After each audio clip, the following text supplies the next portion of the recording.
ton problème n'est pas le problème de ton voisin. Ton voisin, il peut recevoir quelque chose avec difficulté. Mais nous sommes de ceux que les parents nous ont rien laissé. Nous devons nous battre. Nous devons sortir peut-être des alliances des familles. Alors tu ne dois pas considérer les choses comme celles de ton voisin. Ton voisin peut-être il a hérité de son père la bénédiction. Il a hérité de ce qu'il a. Parce qu'il y a des gens qui se sont battus pour lui. Mais toi, tu dois te battre pour toi. Amen. Maintenant, j'aimerais voir les gens qui sont réellement dans la joie d'être dans la présence de Dieu. Non, manifeste-moi la joie d'être dans la présence de Dieu. Parce que dans la présence de Dieu, tout est capable. Dans la présence de Dieu, tout peut changer. Dans la présence de Dieu, Dieu peut faire des choses que tu ne t'attendais pas. Moi, j'ai vu les gens qui étaient des adultères abandonner l'adultère à cause de la présence de Dieu. De prostituées, arrêter la prostitution à cause de la présence de Dieu. Des alcooliques, arrêter de boire l'alcool à cause de la présence de Dieu. Les stériles enfantés à cause de la présence de Dieu. Non, j'ai vu toutes ces choses dans ma vie. C'est pourquoi tu dois toujours manifester quand tu es dans la présence de Dieu. Que Dieu nous bénisse. Alléluia. Alléluia. Tu peux t'asseoir là où tu es. Nous sommes dans le livre de Matthieu, chapitre 19, verset 6. Matthieu 19, 6. Je lis au nom de Jésus. Ainsi, ils ne sont plus deux, mais ils sont une seule chair. Que l'homme donc ne se sépare pas de Dieu. Que l'homme donc ne se sépare pas, c'est que Dieu a rejoint. C'est-à-dire que l'homme ne sépare pas ce que Dieu a réuni. Matthieu 19, verset 6. La Bible dit, voici, ce n'est plus deux personnes, mais c'est qu'une seule personne. Et que personne ne sépare ce que Dieu a uni. Parole de Dieu.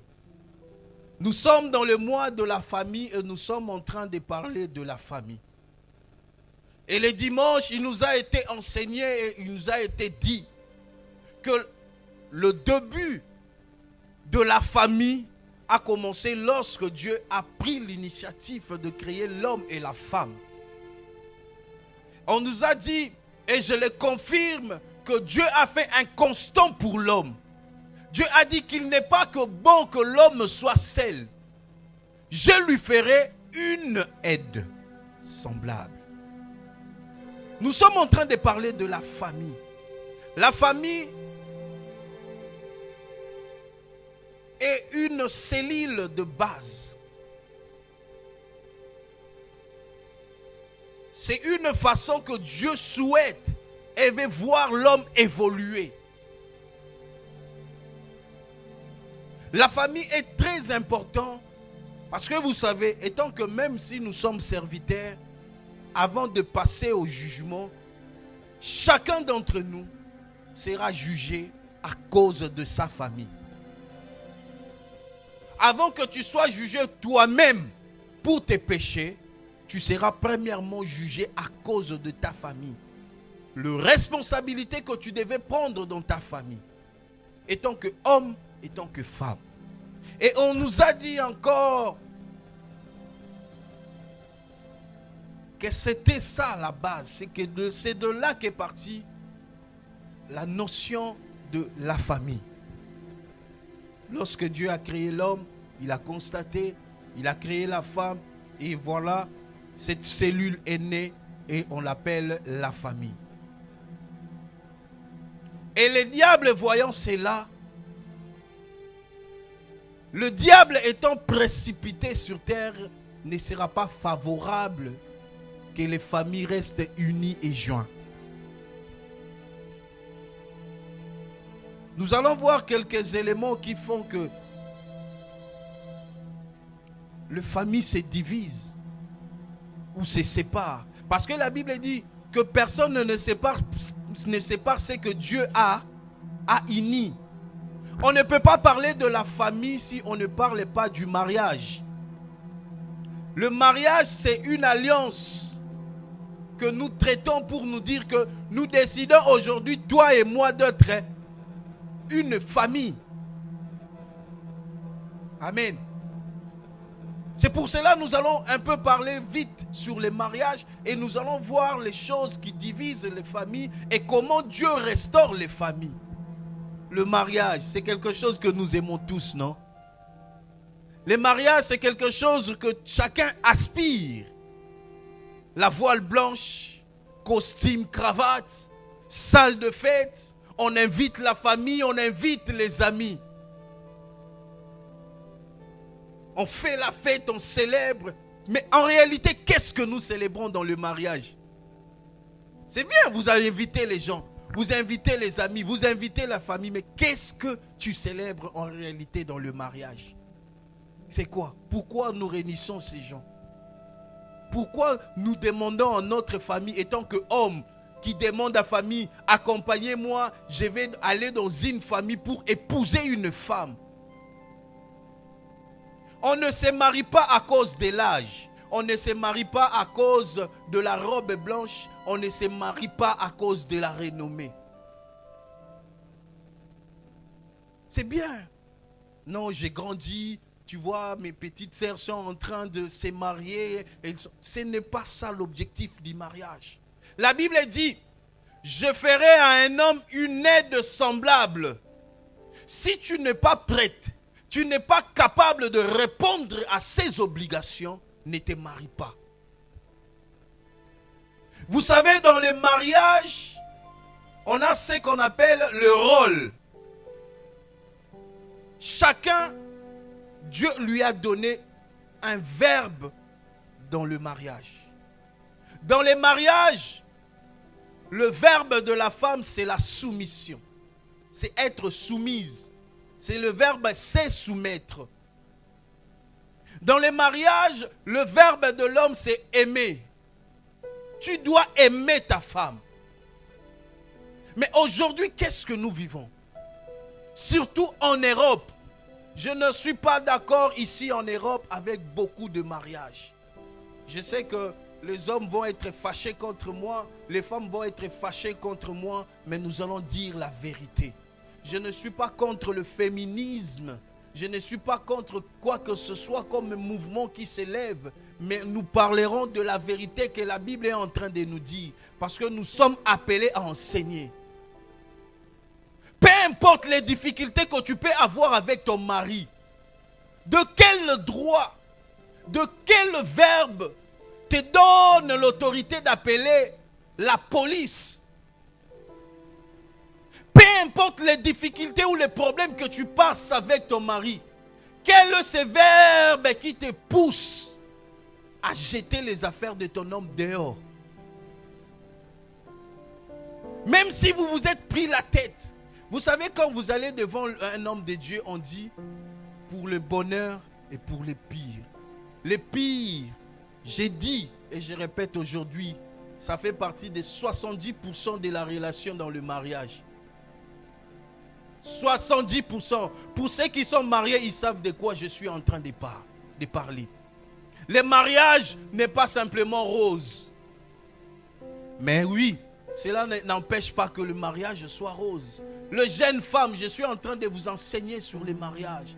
Ne pensez pas que le mariage est rose. 70% de temps, c'est le temps où vous prenez la tête. Pourquoi?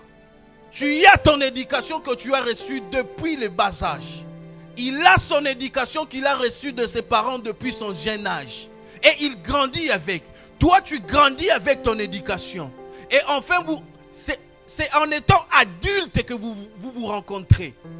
Chacun a son éducation, chacun a ses caractères, chacun a ses façons. Et même la Bible dit que la compatibilité entre deux personnes n'a jamais été parfaite. Il y aura toujours des points de divergence. Mais celui qui veut se marier doit se préparer dans ces choses.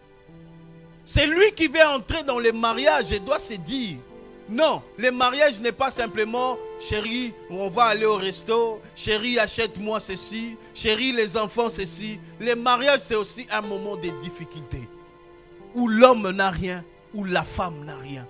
Et vous devez vous supporter mutuellement. C'est le moment où si l'homme peut craquer, il crie, il t'insulte. Mais étant que la femme soumise, la femme que la Bible dit que celui qui trouve une femme trouve le bonheur, cette femme prend sur soi. La soumission que je dis de la femme, je ne dis pas que la femme doit être naïve. Je ne dis pas que la femme doit accepter tout. Je ne dis pas que la femme doit accepter l'infidélité de son mari. Je ne dis pas que la femme doit accepter que son homme lui maltraite. Mais la soumission est un état d'esprit. La soumission, c'est savoir comment réagir face à un événement. C'est ça la soumission. Je ne dis pas aux femmes croisez les bras, laissez les hommes vous monter dessus. Non, je parle de la soumission, ce n'est pas ça la soumission. Beaucoup comprennent mal la soumission. C'est comment tu réagis devant la situation. Quel est le tempérament que tu donnes devant la situation? Parce que la Bible dit qu'il trouve une femme sage bâtit sa maison. On n'a jamais dit que l'homme bâtira la maison. C'est la responsabilité de la femme de bâtir la maison. C'est pourquoi en réalité, je vous dis, celui qui est le chef de la maison, c'est la femme, ce n'est pas l'homme. Pourquoi je dis ceci? Parce que la femme qui est soumise a toujours l'approbation de son homme. La femme qui est soumise a l'amour de son homme. Quoi qu'il va décider, l'homme sera toujours, comme on dit chez nous, oui, oui. Ah maman, tu as décidé, fais comme bon te semble. Ah maman, je sais que tu prends toujours les bonnes décisions. Mais ce n'est pas à toutes les femmes qu'on dit ces paroles. C'est la femme qui est soumise. C'est la femme qui a conquis le cœur de son homme. La femme a comme rôle de conquérir le cœur de son homme. Alléluia. Moi, j'ai déjà vu un couple où l'homme était ivrogne. Il sortait matin, il rentrait le soir, il faisait des paris foot. Mais la femme qui bâtit sa maison a su conquérir le cœur de son homme. Femmes, soyez soumises. Aujourd'hui, c'est le problème qu'on a ici en Europe. On n'a plus de femmes soumises. On n'a plus femmes avec grand F. On a des rivales. La parité ou l'émancipation de la femme ne veut pas dire que la femme doit perdre son rôle. La parité ou l'émancipation, je répète, ne veut pas dire que la femme doit perdre son rôle. Tu es femme. Dieu t'a créé femme, tu resteras femme. Tu ne seras jamais un homme. Même si tu prends des décisions là où tu es dans ton entreprise. Si tu es directeur là-bas. Si tu es général là-bas. À la maison, tu es ma femme. Tu es une femme. Il ne faut pas confondre ton bureau et la maison. Je ne sais pas, maman Néoza, ça va ou vous voulez un interprète? Merci pour maman. Il ne faut pas confondre femme. Beaucoup de femmes aujourd'hui ont perdu leur mariage. J'ai vu des couples, 5 ans de fiançailles, 6 mois de mariage, ils se sont séparés. On a vu des couples, 8 ans de fiançailles, 1 année de mariage, ils se sont séparés. Mais dites-moi, vous avez pris 8 ans, 10 ans pour vous connaître. Mais au bout de 6 mois, vous séparez. C'est pour vous dire que le mariage n'est pas donné aux jeunes filles et aux jeunes garçons. Le mariage est fait pour les hommes et pour les femmes. Mais que chacun reconnaisse son rôle. Moi, étant que femme, je suis appelée à être soumise. Je ne peux pas prendre des décisions sans passer par mon homme. Je ne peux pas faire ceci sans consulter celui que j'ai dit qu'il est mon roi. L'homme, c'est le roi. La femme, c'est la reine. Tu ne peux pas prendre des décisions sans consulter ton homme.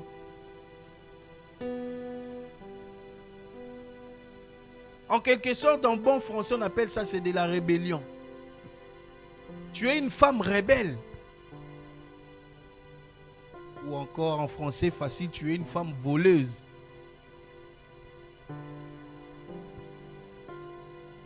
La famille, j'ai dit encore qu'on ne peut pas parler de la famille sans parler du mariage. Le mariage n'est pas toujours rose. Le mariage est combattu, premièrement par vous-même, entre l'homme et la femme, parce que la compatibilité ne peut jamais être en 100%. Le mariage est combattu aussi par la belle famille. Ta belle famille combat ton homme, la belle famille de ton homme te combat toi. Le mariage est aussi combattu par les amis. Ah, pourquoi il s'est marié avant moi? Ah, pourquoi lui, elle s'est mariée avec un homme qui est riche? Ah, pourquoi elle, on était des amis pendant des années, elle est allée se marier avec une autre femme? Ne m'a-t-il jamais vu? Ça crée aussi le combat dans le mariage. Ah, ces frères-là, il est toujours bien habillé, il ne me voit jamais. Cette sœur, elle vient d'arriver et on l'a vue. L'église aussi peut combattre ton mariage. Ah oui.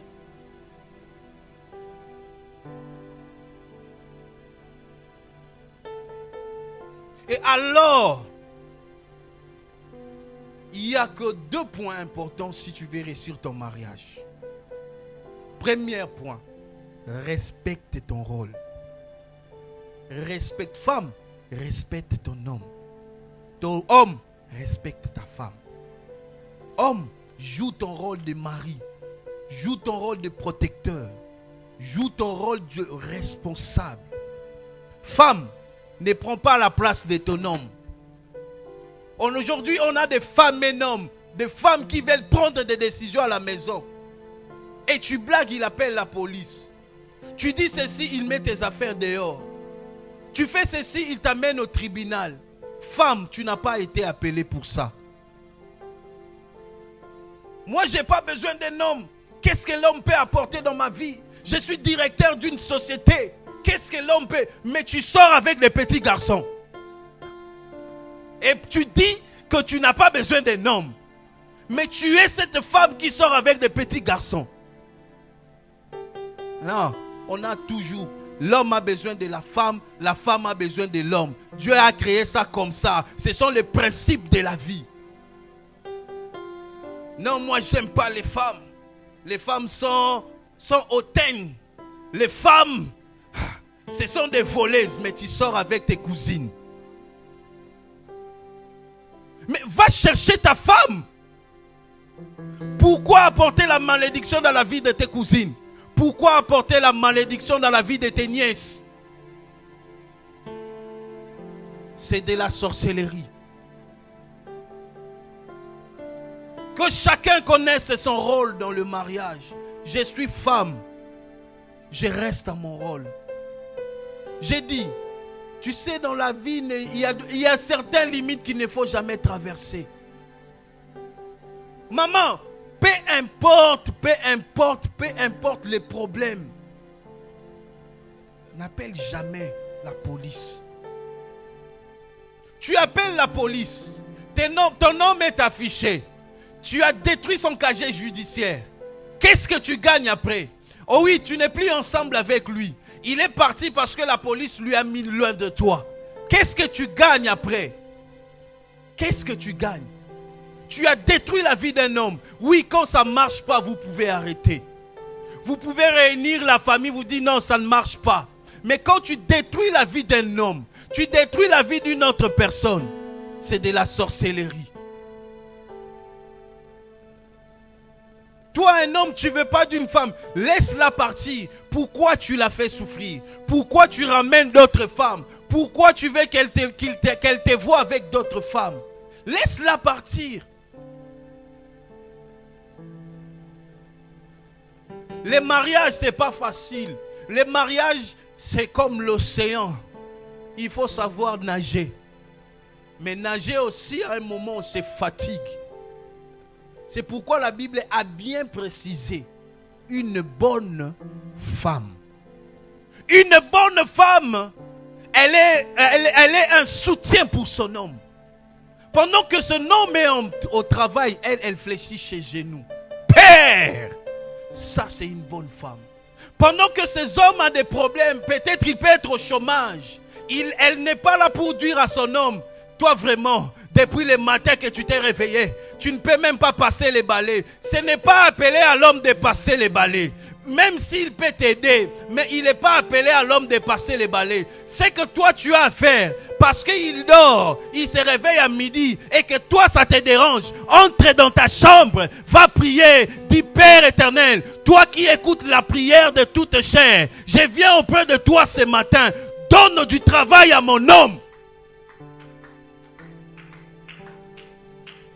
À la place de dire, tu ne vaux rien. Tu sais, quand vous savez, hein, j'étais une fois dans un live TikTok. J'étais en train de dire à nos jeunes sœurs qui étaient là, vous savez que les hommes, en 2021, l'Organisation mondiale de la santé a publié un revue que 70% des hommes dans des foyers sont violés. Et c'est une fille qui m'a dit, oh, c'est faux. Comment un homme peut être violé? Je vous dis que les hommes dans les couples sont violés.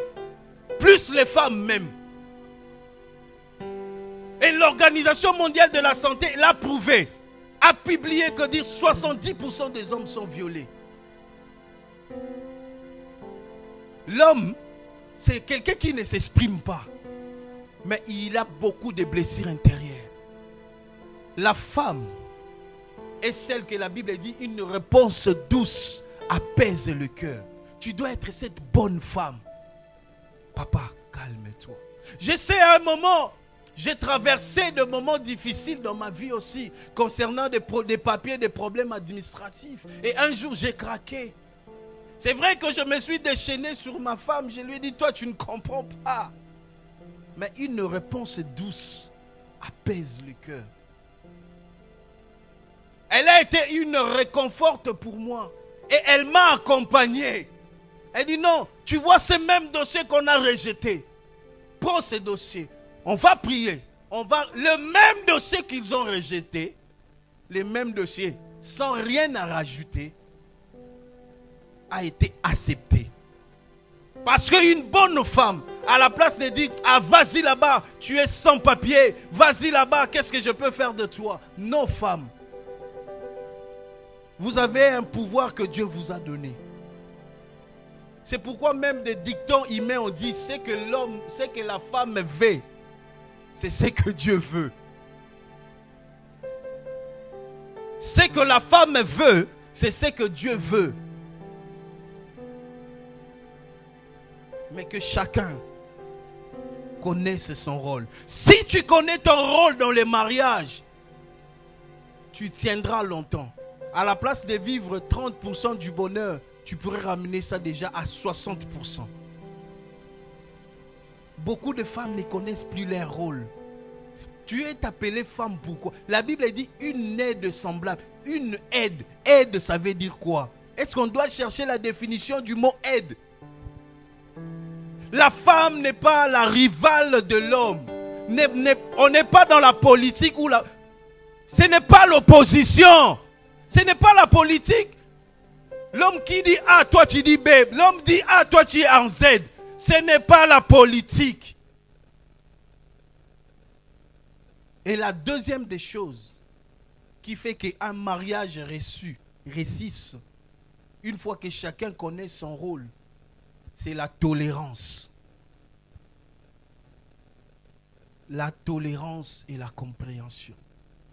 Parce que tu as ton caractère, ton homme a son caractère. Son papa lui a éduqué comme ça. Mon fils, voilà l'homme, tu dois être comme ça, comme ça, comme ça, comme ça. Voilà la femme que tu dois épouser, doit être comme ça, comme ça, comme ça.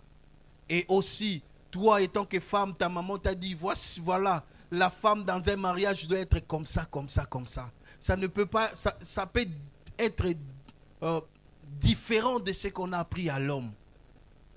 Mais quand tu viens dans les mariages, la femme doit apprendre à abandonner ses projets. La femme qui va avec ses projets dans les mariages détruira son mariage. La femme qui va avec son éducation dans les mariages détruira son mariage. La femme qui partira dans les mariages avec ses diplômes détruira son mariage. La femme apprend de son homme. C'est pourquoi même Paul a dit, femmes, écoutez les enseignements de vos maris où? À la maison. Écoutez, la femme apprend de son homme à la maison. Chérie, je ne veux pas que cela soit comme ça. Chérie, je préfère que cela soit comme ça. Chérie, la femme qui s'adapte à son homme, c'est lui qui vit la vie en rose. Ne viens pas avec tes diplômes. Non, tu vois, moi j'ai un master, j'ai un double master. Tu ne peux pas me parler comme ça. Moi, mon papa, c'est le gouverneur. Tu ne peux pas me parler comme ça. Mon papa, c'est le gouverneur. Si tu es ce que tu es aujourd'hui, c'est à cause de ma famille. Oui, et alors? Oui, et alors? Je suis comme ça parce que tu es ma femme. Tu m'as aidé. Ta famille m'a aidé de trouver un mariage. Et alors? Tu ne peux pas me parler comme ça. Si tu as tes papiers aujourd'hui, c'est à cause de moi. On verra quand tu vas vouloir renouveler tes papiers. Oui, c'est toi qui m'as donné des papiers. Et alors? Cela ne veut pas dire de m'envoyer sortir les chiens à minuit. Cela ne veut pas dire ça. Femmes, vous êtes en train de détruire les mariages parce que c'est vous que Dieu a donné la responsabilité de bâtir la maison. C'est la femme qui bâtit la maison. Mais sous le haut commandement de l'homme. Sache le rôle que tu joues. Peu importe ce que tu apportes dans la vie de ton homme, de cet homme. S'il est ingrat, laisse Dieu dans ça. Ne t'évenge pas, laisse Dieu dans ça. Tu ne peux pas me parler. Je t'ai acheté des voitures. Je t'ai ramassé dans la rue. C'est normal. Je t'ai donné des papiers. C'est normal. C'est normal. Tu l'as fait parce qu'il y avait l'amour. Mais parce qu'il y a l'amour, chacun doit connaître son rôle aussi. Je ne m'attaque pas aux femmes. Mais le secret du mariage, c'est la femme. Moi, je dis toujours à ma femme, en réalité, le chef de la maison, c'est toi. Parce qu'une femme soumise, qui sait conquérir le cœur de son homme, a toujours l'approbation de son homme. Peu importe les choix, même si le choix est mauvais, même si le choix n'a pas de sens, mais parce qu'elle sait conquérir le cœur de son homme, c'est bon, maman, on fait. Ça marche ou ça... On l'a vu avec Dalila. Cette femme n'était pas la plus belle. Parce que quand la Bible parle d'Esther, la Bible détermine Esther. Quand même la Bible parle de Rebecca dans la Bible dit Rebecca était belle de forme. Vous savez, quand la Bible dit belle de forme, la Bible n'a pas honte de nous. Mais il nous explique que Rebecca était belle de forme et belle de visage. Imaginez ce que les hommes disent. Les hommes appellent ce genre de femmes les femmes acoustiques. Et quand la Bible nous explique qu'une femme était belle, c'est qu'il était belle. Et là, on parle maintenant de Dalila. Elle n'était même pas belle. Mais elle a tout fait. Elle a tout fait pour conquérir le cœur d'un homme. Le secret qui ne devait pas sortir est sorti. Le secret, l'alliance que Samson avait avec Dieu, il a fini par le dire à une femme qui a conquis son cœur. Sois le genre de femme qui sait conquérir le cœur d'un homme. Et le secret pour conquérir le cœur d'un homme, tu sais c'est quoi? Le caractère. Je ne vais pas aller loin. Le caractère. Une femme qui a du caractère c'est conquérir le cœur d'un homme. J'essaie d'être soumise à mon homme. J'essaie d'employer le bon ton pour parler à mon homme. Si mon homme crie, je reste calme. J'attends la chose passer, je viens après. Mon roi. Écoutez, les gens de ce monde disent ceci. Un bon flatteur vit au dépens de celui qu'il est. Les corbeaux et les renards, les gens qui ont fait ces études connaissent. On dit un bon flatteur vit au dépens de celui qui l'écoute. Si un chègue sait sortir l'argent en ton homme, à combien plus fort toi qui dors avec lui? Un chègue quand il vient, il ne connaît pas ton homme. Il ne l'a jamais vu. Parce que simplement il roule dans une voiture, il vient. Mon pao, mon conti, on ne mange pas. Tu es celui, tu es là, tu es. À cause de l'orgueil là, l'homme va sortir l'argent. Tiens, mais à combien plus fort toi qui es la femme qui l'aime déjà? Hein? Les mamans, il faut savoir flatter vos hommes. J'ai déjà vu une femme qui a flatté son homme qui était radin mais qui lui a donné sa carte. Va seulement, va acheter. Ce genre de souvenirs, c'est ça qui constitue les mariages. Ne regarde pas simplement les temps difficiles. C'est vrai que dans les mariages, vouloir ou pas, on passe toujours par des temps difficiles. Mais il faut vous préparer à ça. Parce que devant l'officier de l'état civil, devant les hommes de Dieu, tu as dit, je t'aime dans le bonheur et dans le malheur. Aujourd'hui, je constate que nos mamans ne préparent plus nos jeunes filles au mariage. Nous, à l'époque de nos grands, il y avait ce qu'on appelait les malongues, les catéchismes. Tu ne pouvais pas te marier si tu ne passais pas par le catéchisme du mariage. On vous enseignait les couples, on enseignait la femme. Même si tu ne savais pas préparer, au bout de ces 1 année de catéchisme, tu vas savoir préparer la nourriture spéciale du tribut de ton homme. Oh non, moi je suis Mukongo, je ne sais pas préparer la nourriture de Baluba. On va t'apprendre à préparer la nourriture spéciale de Baluba. Oh non, moi je suis Moutete là, je ne sais pas préparer la nourriture de Bayanzi. On va te montrer comment préparer la nourriture de Bayanzi. Hein? C'est lui qui sait réjouir le cœur d'un roi à sa faveur. La Bible dit que Esdras était au service du roi. Et un jour, le matin, le roi lui voit et dit, qu'est-ce qui ne va pas, Esdras? Il dit, parce qu'il avait la faveur de son roi. Parce que le roi l'aimait. Parce qu'il servait roi, il le servait vraiment. Le roi lui a donné ce que son cœur voulait. Il a dit, Seigneur, mon pays, le temple de mon Dieu est en ruine. J'aimerais vraiment le reconstruire. Le roi dit, voilà, je n'ai pas d'argent. Mais il lui a fait des notes. Partout où il passait, on les laissait passer. Et partout ce qu'il voulait, on lui donnait à cause de ses rois. Tu ne peux pas dire que l'homme est un roi, mais tu ne le respectes pas. Tu ne peux pas traiter un homme, dire que c'est lui le roi. Vous les femmes, les hommes sont des responsables quand il s'agit de l'argent. Là, on est des responsables. Quand il s'agit d'autre chose, les hommes ne sont pas des responsables. Quand il s'agit de prendre des décisions, on est dans la politique, dans l'opposition. Mais quand il s'agit de l'argent, oh, tu ne payes pas la maison, tu ne payes pas les factures, c'est pas toi le roi, c'est pas toi le responsable. Non! On n'est pas simplement responsable lorsqu'il s'agit de l'argent. On doit être responsable dans toutes choses. Maman, tu veux te marier. Papa, tu veux te marier. Sache-le. Surtout en Europe. Je vous exhorte, mes frères. Préparez-vous. Qu'un jour, peut-être, on mettra vos affaires dehors. Thomas, un jour, peut-être, on va appeler la police. Parce que tu es monté en temps.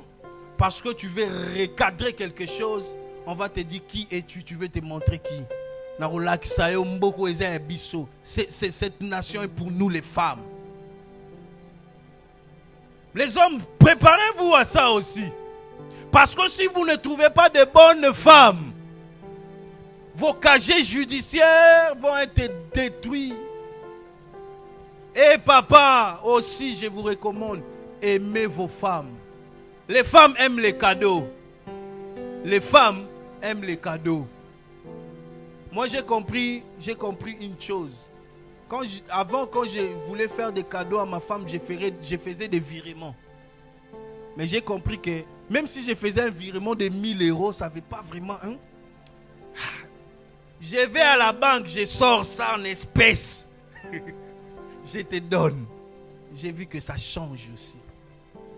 Ne faites plus de virements. Oh chérie, j'ai viré 300 euros. Va sortir les 3, donne-lui en espèces. Ça aura une autre valeur. Même si c'est 50, tu le dis, regarde, j'ai laissé 50 euros sous l'oreiller là dans la chambre. Ça a une autre chose, ça a un autre caractère. Je ne sais pas, mais moi je l'ai compris comme ça. Hommes, aimez vos femmes.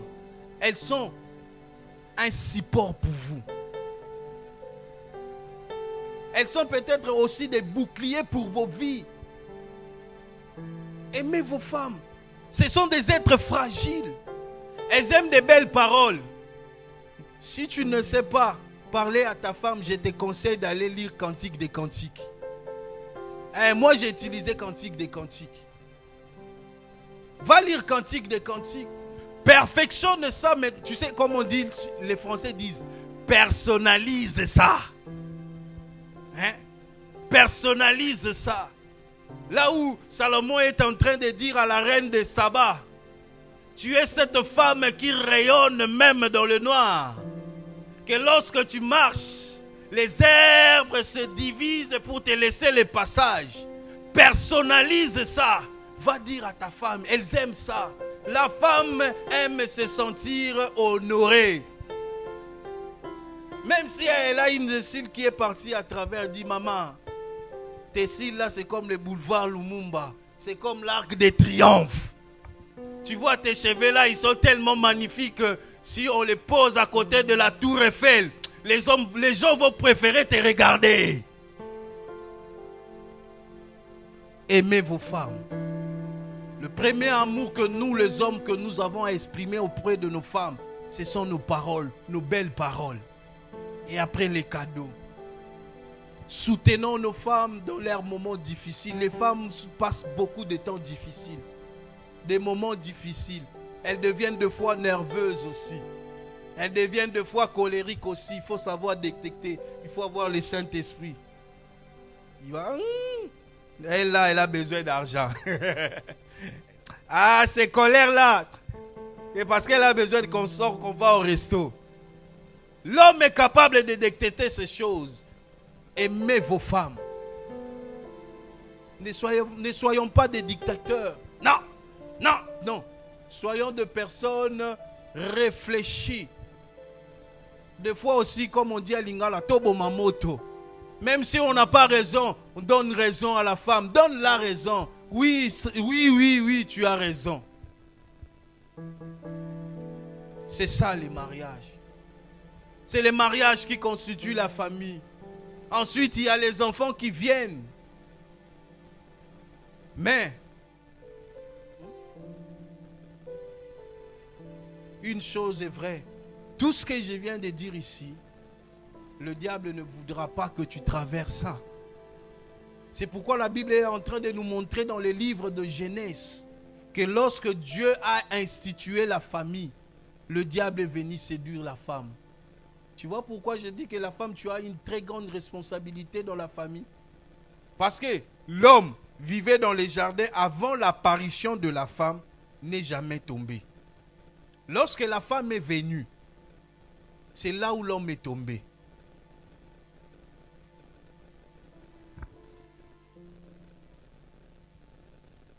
C'est là où l'homme est tombé. C'est pourquoi j'ai dit la femme, vous avez un grand travail. Et le diable connaissant, sachant la femme, passe souvent par la femme. Nous avons notre frère qui est parmi nous. On lui avait dit une fois par la prophétie, mon frère, on est en train de voir que le diable veut ta vie. Le diable veut que tu meurs, mais il passera par ta femme. Vous savez, des fois quand on dit la prophétie, c'est comme des paroles vaines, tu comprends pas. En plus, c'est souvent, lorsque tu es en bonne relation avec ta femme, on vient te dire, on voit que le diable veut de ta vie, il passera par ta femme. Mais je vous dis, le frère a traversé des moments très difficiles. Et le diable est passé par qui? Par sa femme. On ne dit pas que sa femme c'est le diable, on dit, mais le diable peut passer par quelqu'un, même par moi. Le diable peut passer par moi pour que toi tu tombes aussi.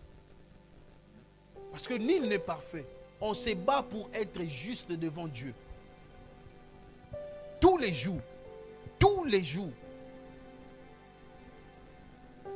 C'est le premier combat du mariage, c'est le diable qui le ramène. Et lorsque le diable n'arrive pas à atteindre la femme, parce que la femme est une personne de prière, c'est en ces moments qu'il va faire recours à ta famille. Il va aller chercher dans ta famille.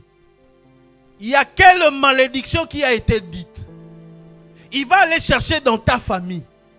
C'est quoi l'héritage du monde satanique? En autres termes, c'est quoi les autels de la famille, les autels sataniques de la famille? Lorsqu'il n'arrivera pas à t'éteindre, il va faire recours premièrement à ta famille. Il n'y a pas de malédiction, il n'y a pas des autels. Il va chercher, est-ce qu'il y a des alliances? Est-ce qu'il y a des liens? Est-ce qu'il y a ceci, il y a cela? Et lorsqu'il va trouver cela, il viendra maintenant pour entrer dans ta maison. Amen. Le diable tente la femme, il n'arrive pas, il fera recours à la famille. Alors, nous étant que famille africaine, on connaît la réalité. Que nos familles ne sont pas clean comme de l'eau. Ou soit nos ancêtres ou nos aïeux n'ont pas marché comme il se doit. La Bible dit que la malédiction des parents descend jusqu'à la 4e génération. Parce que peut-être toi tu es la 3e génération. C'est pourquoi quand on dit prions, nous devons prendre les choses au sérieux. Parce que les choses qui ont été faites 3 générations avant toi, tu ne les connais pas. Ton papa peut-être ne les connaît pas. Ton grand-père peut-être aussi ne les connaît pas. Mais toi, tu es en train de vivre cette malédiction. Vivre la malédiction, ce n'est pas simplement parce que toi tu as péché. Vivre les alliances, vivre les conséquences des autels établis, n'est pas simplement parce que toi tu as péché. C'est parce que peut-être quelqu'un de ta famille. C'est peut-être parce que ta soeur, ton frère a fait un mauvais choix. Il est allé faire des alliances avec d'autres dieux. Il maudit directement la famille. Il maudit la famille. Parce que la Bible dit que Dieu ne partage pas sa gloire. Il ne peut pas rester dans la famille où un de vous est allé faire des alliances avec d'autres dieux. C'est pourquoi on dit que la famille est sacrée. Nous devons protéger nos familles. Nous devons prier pour nos familles. Il ne faut jamais oublier ta famille. Parce que si une d'entre vous fait un mauvais choix, c'est toute la famille qui livre entre les mains du diable.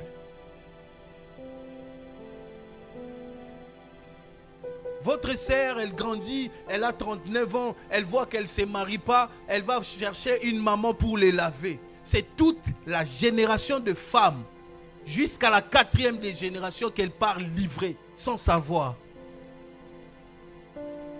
C'est pourquoi vous allez constater dans les familles, il y a de belles femmes mais qui ne se marient pas. Il y a de belles femmes, même s'ils se marient, ils finissent toujours par divorcer. Il y a de belles femmes, mais ils ne se marient jamais sans qu'on puisse les engrosser avant. Il y a des femmes, mais qui ont des difficultés pour avoir des enfants. On vous marie, c'est vrai, on vous marie facilement, l'homme vient. Mais une fois que tu y es, quand tu étais en fiançailles, peut-être tu as avorté 4-5 fois. Tu t'es dit, oui, avec mon mari, on a l'habitude d'avorter. Mais une fois que tu te mets tes pieds dans le mariage, tu n'auras plus d'enfants. C'est fini, tu deviens une femme stérile parce qu'il y a une alliance qui a été traitée. Tu te poses la question, mais quand on était encore fiancés, 2 fois, 3 fois, on a avorté. Mais qu'est-ce qui se passe? Quelqu'un a vendu la famille. Vous êtes de belles femmes, mais vous êtes toujours colériques. La femme est censée donner la joie. La femme est censée sourire. Mais toi, à chaque fois qu'on voit, tu es tout là. Comme un roc. Même si tu as fait du sport. Mais chaque chose a son temps. Amen. Tu es belle. Tu as tout ce qu'il faut, mais tu es tout là. 111, nous on appelle ça. 111. Là.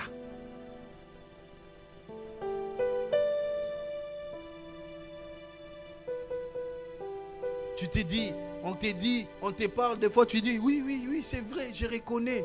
Mais tu ne sais pas, c'est peut-être une alliance qui a été traitée dans la famille. Parce qu'une personne a été aigrie. Il est allé faire des alliances. Le diable nous cherche, la Bible dit, il s'élève matin et soir afin de nous accuser. Il rôde tout autour de ceux qui craignent Dieu pour les égorger. Il ne va pas te laisser tranquille parce que tu es la lumière, tu es le sel de la terre. Il sait, de toute la création de Dieu, tu es le sel à les détruire, à les rendre anéants. C'est pourquoi il nous laissera jamais. Tu es une belle femme, mais pour que le diable te commande, toi tu ne sais jamais dire non. Cet homme ne t'a pas marié. Tu as le droit de lui dire non. Si tu veux, va voir ma famille. Tu trouves ça normal? Normal. Ce n'est pas normal. Oh non, on est dans une relation. Ce n'est pas normal. La Bible n'a pas dit que nous allons faire les choses comme ça. On ne t'a pas marié.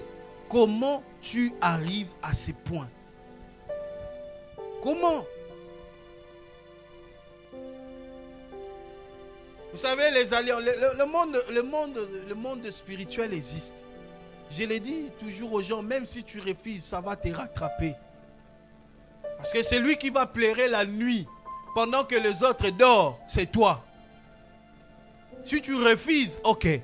Mais c'est lui qui va pleurer la nuit, pendant que les autres sont en train de faire de beaux rêves, c'est toi.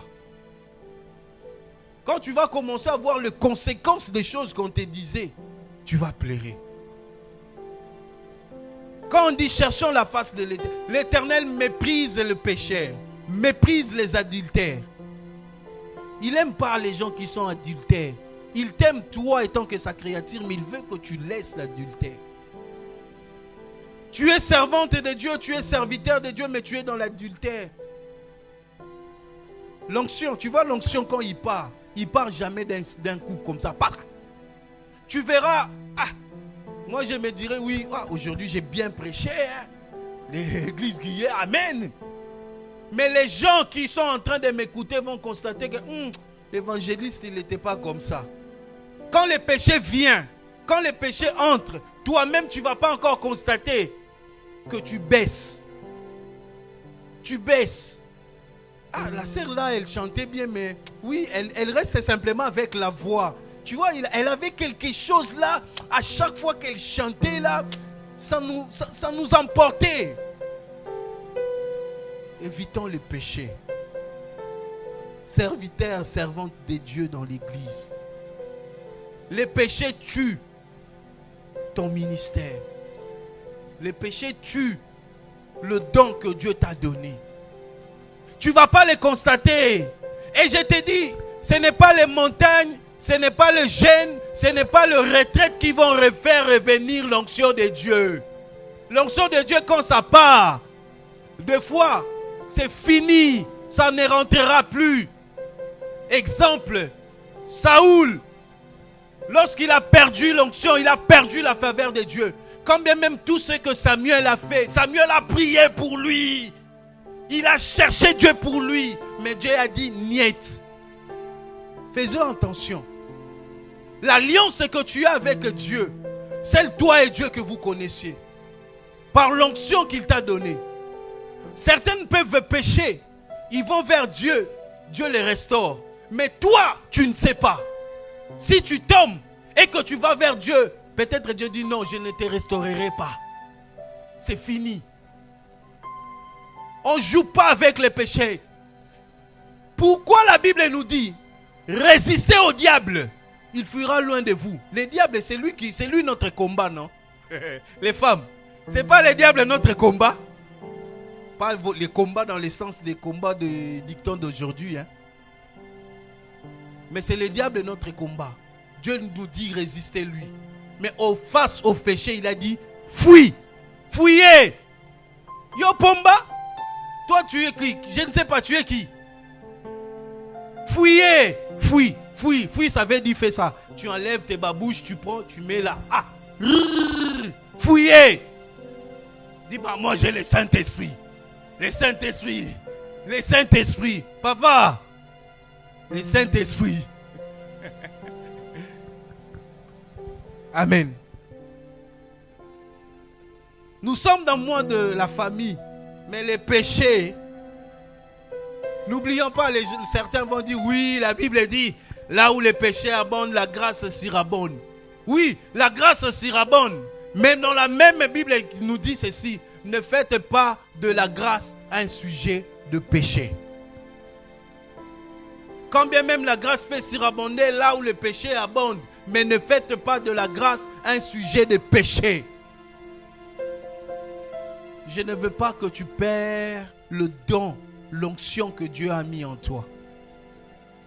Je ne veux pas que tu perds ton ministère à cause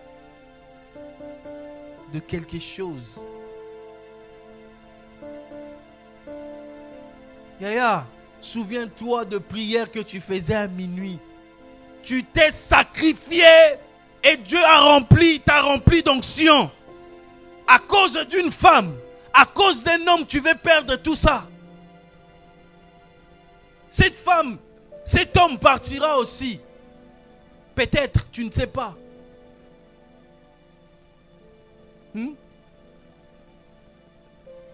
Ma femme, ce n'est pas la première femme que j'ai dit que je t'aime. Non, elle n'est pas la première. Elle n'est pas la première que j'ai dit je t'aime. Mais elle est la conclusion de mes je t'aime, mais elle n'est pas la première. Cet homme qui te dit je t'aime, cette femme qui te dit je t'aime aujourd'hui, aussi longtemps qu'il n'est pas devenu ta conclusion, ne tombe pas dans le péché. Quand bien même qu'on dit que oui, il n'y a pas un grand et un petit péché, oui, moi je dis qu'il y a certains péchés il faut éviter.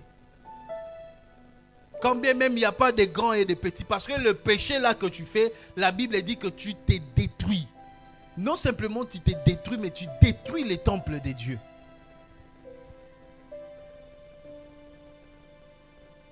Attention, attention. J'ai dit encore, attention, attention au péché. Tu as le don de Dieu, tu as le ministère de Dieu. Faisons attention. Il y a beaucoup à dire, mais le temps est parti. Je n'ai pas fini ma prédication. Je finirai ça sur TikTok. Il y a beaucoup à parler sur les mariages. Que Dieu bénisse sa parole. Est-ce que tu peux acclamer le Seigneur très fort? Là, tu as acclamé pour les serviteurs. Est-ce que quelqu'un peut acclamer pour Dieu très fort? Non, nous sommes plus que 2 ici. Nous sommes plus que 3. Nous sommes plus que 4. Nous sommes plus que 5.